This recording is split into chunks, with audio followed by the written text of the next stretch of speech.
say ask your doctor if weight loss is right for you. I have two friends who are doctors, and I'm going to ask them about GLP agonists. But first, we're only oncologists in the building, and we're back from the ASCO annual meeting. Guys, how are you recovering? Very poorly.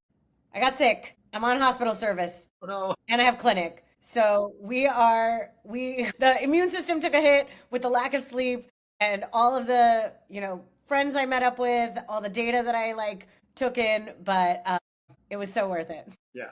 I am really happy. I tried a new note-taking tool, not anything fancy AI, but just notes after the meetings that I had. And so it's been great to have done that exercise while I was there. And now I actually have my thoughts organized and I've caught on some sleep. We're like 4 days back. So I'm recovered. I think out of the frying pan into the fire. Truth is, you're on inpatient service.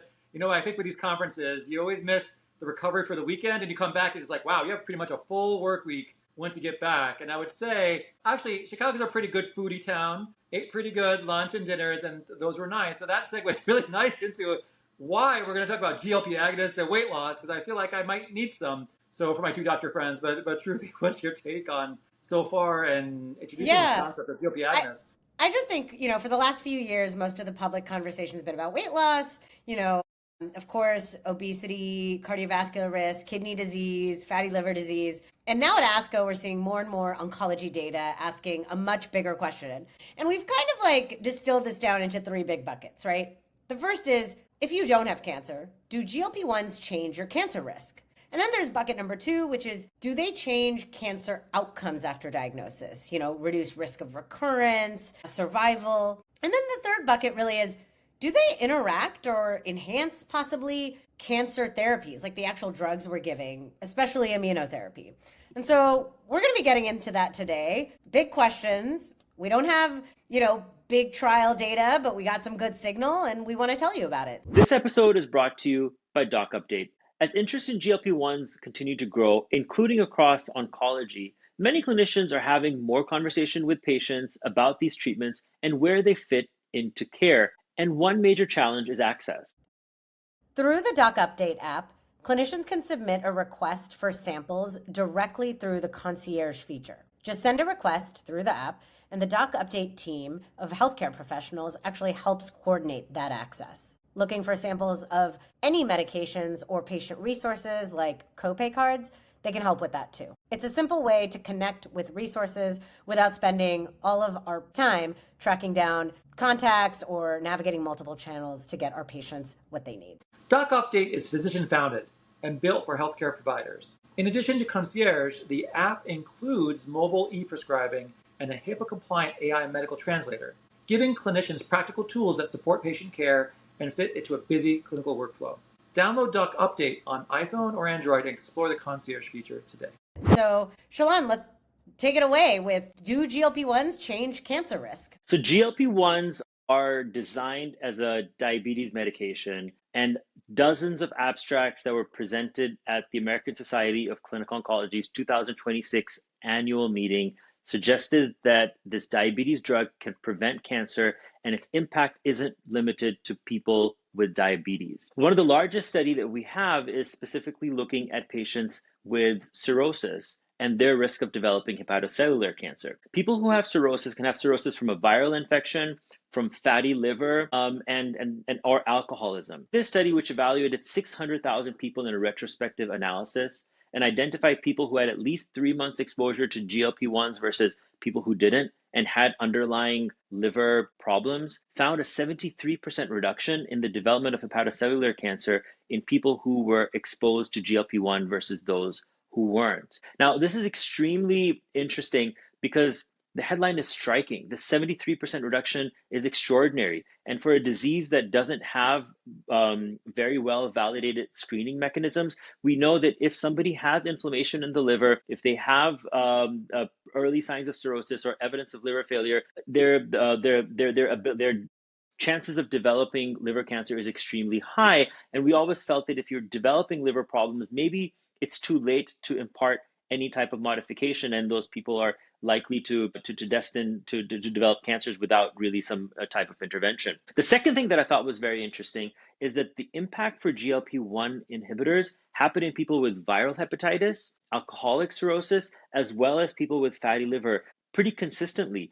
telling us that there may be something that's disease modifying for the process of inflammation, fibrosis, and cirrhosis that we see in the liver, which is preventing those cancers from developing, which can then eventually be an incurable condition and be the cause of death for a lot of individuals. And the most counterintuitive part is that they saw a fairly large impact in people, not only the folks who had diabetes, but also the folks who didn't have diabetes. So this isn't only from diabetes specific health that we're seeing this impact. Again, there's something about the mechanism that's being imparted by these medications into the mechanism of inflammation in the liver, which is resulting in a lower HCC risk. And when you browse through the 58 abstracts that looked at GLP-1 and cancer at ASCO 2026 and specifically focus on cancer prevention, all of these studies are retrospective studies, but we're seeing a consistent impact. We're seeing a consistent impact across multiple cancers, including colorectal cancer, leukemia, and even breast cancer. The question, though, Shalana, is it's really cool that they saw that HCC benefit across viral, fatty liver, right? Like that alcoholic cirrhosis. That's very, very interesting. But I think the question remains, is it the drug itself that is disease modifying, or is it the metabolic benefits that come with losing that weight? Even if you don't have diabetes, obviously, if you lose weight, there's some metabolic benefits. Is that the thing that is modifying the disease rather than the drug itself? And I think that that's a question that will come up over the course of this entire podcast, because I think that's a question that we all have. Exactly. I think going back decades and as you said, when you said retrospective studies, so many of these studies, or if not all of them, retrospective evaluation, we know that diabetes is an inflammatory state, right? And we've all gotten asked, does sugar feed cancer? It's like, it's definitely in the top three of all questions that we all get as oncologists. There are three of us included. But we always say it's so much more complicated than that, than it's complicated, as they say. But with weight loss and diabetes and glucose as a fuel, it's a very complicated question. And so I feel like metformin, has been examined as an anti-cancer property treatment for that reason. And GLP agonist I see as like the new metformin when it comes to this. But I think it's going to be a whole lot more complicated as to separating it out with the GLP agonist effects, right? Just reminding ourselves, GLP, glucagon-like peptide, right? So it's exactly a hormone produced in our body that helps release sugar or at least regulate it. But I think your point's really well taken, Shruti. Maybe it's the weight loss that's the part that's crucial here. And there are statistical things to think about as well. When we do these studies, there's a bias that can be introduced in retrospective studies called the immortal time bias. And we have to be really careful when we're analyzing these exposure and outcome results. And these are not necessarily causal, even though we're seeing a consistent impact in the population exposed to these medications who are at risk for malignancies. We're seeing a consistent impact, but this isn't really necessarily a cause and effect. And from what I've heard, there is a prospective trial which is sponsored in part by the National Cancer Institute to see if this impact for different cancers is identified in a prospective clinical trial. So more to come. So the theme of these studies is actually pretty consistent to what you were just saying, Shalon, when we move on to patients who've already been diagnosed with cancer. And what we see is that patients with cancer who are on GLP-1s seem to do better. They lived longer, recurred less, had better outcomes during treatment. But of course, if I say that, someone's going to run a headline, Ozempic treats cancer. And that's absolutely not what these studies show. So the biggest broad study looked at a large community oncology cohort across multiple solid tumors. So you have breast, colorectal, lung, liver, prostate, kidney cancer. And GLP-1 use was associated with an improved overall survival. And the hazard ratio was 0.66, which essentially translates to about a 34% lower rate of death. Now, that's a big signal, obviously, and very exciting. But it's also, again, we'll say the word again, we're going to say it multiple times this episode, it's observational. And the issue with observational GLP-1 studies is that patients who are on GLP-1s might be fundamentally different. They might have better access to care. They might be more medically engaged. They may have metabolic disease that's actively being treated. And they may be less cachectic and maybe well enough that somebody's comfortable prescribing them the GLP-1. And so by virtue of that, we know from independent studies that patients who are not cachectic, who are more medically engaged, who have better access to care, do better. They have better survival. And so I think that really matters when we're talking about this, because a 34% reduction in lower rate of death is really meaningful. And so we have to be clear about what these studies are actually telling. So the colorectal cancer data I thought was especially interesting. One study looked at stage 1 to 3 colorectal cancer, found that GLP-1 use after diagnosis was associated with a better 5-year recurrence-free survival and better overall survival. Now, of course, gets my attention. I'm a GI oncologist, but something else to think about is how this relates to the challenge study data, right? So we know data presented at ASCO last year was that patients that are more active have lower risk of recurrence. That was shown in a randomized control trial. And I think that it's important to note that people who also lose weight tend to be able to walk more, get out of the house more. And so I think that it's really important that we account for those things when we're talking about this, because I think the question that's on everybody's mind is, are GLP-1 drugs making people live longer? And now, to be clear, if that is how someone needs to lose weight so that they can be more active, I'm absolutely there. I'm super pro, right? But if somebody is already active and already doesn't have excess fat, doesn't have any metabolic syndromes, those are the people that I think are asking these questions rightfully. And I think that's the part that we really need to get to. Biochemistry is complicated. As I said earlier, quote, it's complicated. All of it's complicated.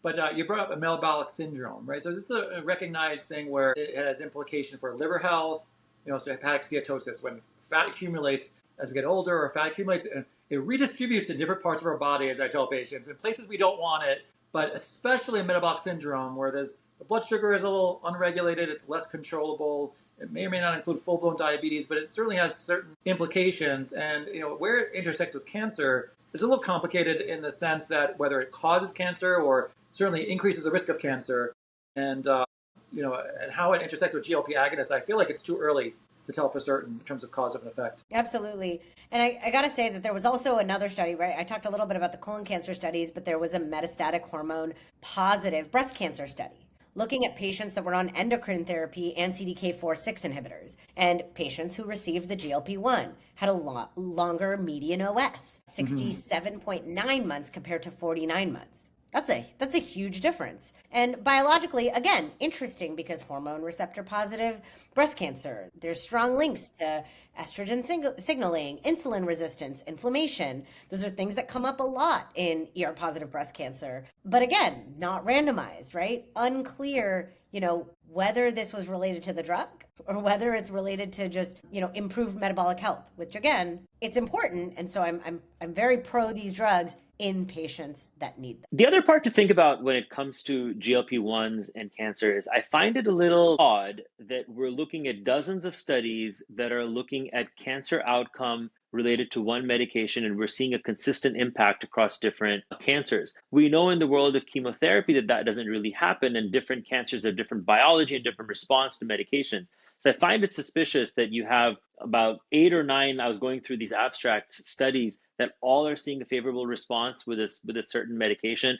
Makes me a little suspicious about the methods.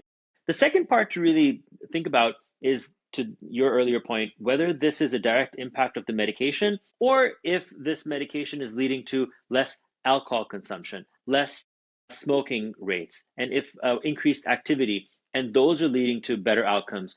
Or option number C, does it really matter how these medications are leading to an improvement in cancer? And if we're seeing the cancer and it's A leads to B, that we should take the W. I want to come back to that breast cancer study, Shruti, that you mentioned. Especially, it's in the hormone-sensitive or hormone-driven variety. It made news in early June around the time of the ASCO annual meeting, and I want to revisit that because it made a lot of news. And that especially is one with the, kind of like the soundbite of that is that taking the GLP agonist, ask your doctor if Wegovy or Ozempic is right for you, but it implies that it has such improvement with outcomes in that type of cancer that the next logical step would be to take it for someone who's not already taking it.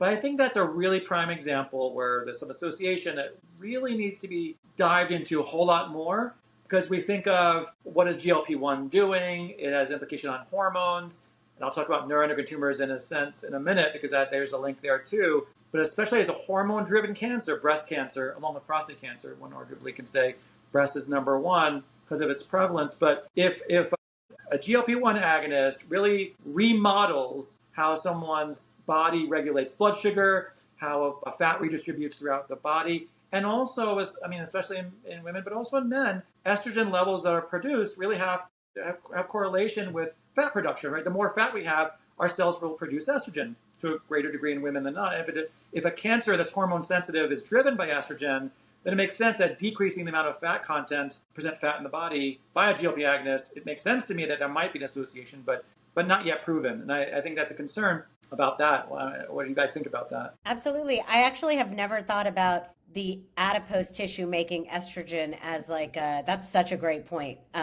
Specifically about hormone sensitive breast cancer that I think is, again, really interesting. And there might be different mechanisms for the different types of cancer. But Shalon, to your point, I agree, right? We know that miracle drugs unfortunately don't exist, right? Of course, we wish they did, but usually they don't. The closest thing I think we do have to miracle drugs is improved activity, exercise, metabolic health. And now if this is a surrogate for that, then absolutely. Again, some patients might need it, but I agree to be a little skeptical of kind of a miracle pill as much as I want one to exist. Yes. So speaking about, in air quotes, miracle drugs, right? So it kind of came out at ASCO again that, a lot of drugs, including the miracle RAS inhibitor that was touted, got a standing ovation, and yet the naysayers will say, but these are not curative, but immunotherapies are. And that's where we say, whoa, hold on a moment, because we know that immunotherapy across the board in metastatic stage 4 cancer cases, it's still relatively an exception to the rule. But whether or not GLP agonists are going to improve the response rates to immunotherapy, really, it's an interesting area of research, and it's definitely not proven. And I think some of these postulations, I guess, made in the abstracts at the ASCO meeting were interesting, but I think far from prime time, and I think even rank behind the studies that you both have been saying in the last few minutes. I want to kind of say along that line, immunotherapy in a way, and I'll come back to this point in a moment, but I mentioned neuroendocrine tumors earlier, or NETs as an acronym. So those are in general a class of slower growing kind of tumors. They have different sense of origin. But what's interesting, when you hear the label and you hear the commercials, they say it's almost like a contraindication, not for people who have medullary thyroid carcinoma, which could be an aggressive variant of type of thyroid cancer that may require chemotherapy or targeted type of therapy, but it is kind of an aggressive form of neuroendocrine tumor. That's why I'm mentioning that. Or for people with MEN1. MEN1, multiple endocrine neoplasia 1, is a type of, or one of the known syndromes that can increase the risk, if it's inherited, of people getting neuroendocrine tumors, like thyroid types of cancers, or gastrointestinal, or lung, or other types of neuroendocrine tumors. And I find it interesting, and I don't know if you guys have any perspective on that, or what the proof is. I feel like I want to delve into that more. But I don't think that's separate than immunotherapy. Animal studies. It is the weakest black box warning I think I have ever seen. The proof is animal studies, at which we know that 90 to 95% of mouse models do not translate.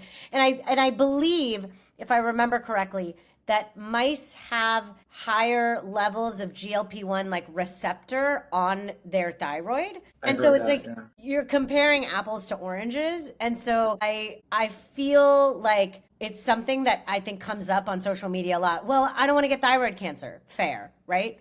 Absolutely agree. But I think that it should be at least reconsidered after we have a lot of people on GLP-1s. The data's out there. Yeah. Classify that as weak as, I'll say anything, but people can put in other words in the blank. Fill in the blank. So kind of shifting to that question about immunotherapy and related side effects. So obviously a lot of people are getting GLP agonists, and there was a study that examined over 3,000 patients receiving immunotherapy for cancer, whether it be solid tumors or liquid cancers like leukemia or lymphoma.